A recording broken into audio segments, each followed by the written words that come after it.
Calagge, cannulagge, cannuvelegge da, cos'è crede casseggia, le appicaggia, dusco sa. Cosa le appicaggia, dusco sa? Chi sa risponde? Sa è il grembiule. Sì, e a Picaggia cosa l'è? Con Per cosa c'ha la ferma? Aspetta, che qualche chiunque risponde. Fettuccia Fettuccia de cose. del grembiule. Bravissimo.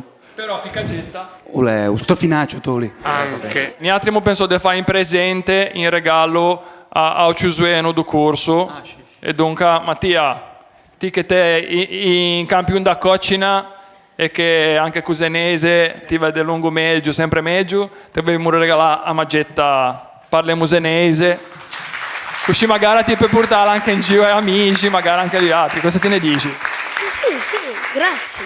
Poi volevo fare un ringraziamento al museo da Soia d'Usena perché hanno detto sto spazio qui che figge trovare in spazio così a Zena in tuo centro non è facile 1500 anni tosto che mi dago da fare pausenese e è stata una fatica grossa però devo dire che ora vedo che qualcosa sta cambiando una cosa così forse a 15 anni fa era impensabile già 15 anni fa mi dicevano non è morto usenese lascia perdere ti parli antena niccia che avevamo lì e invece non è così e per questo mi voglio ringraziare gli altri per fiducia e ciò che è per gli altri davvero.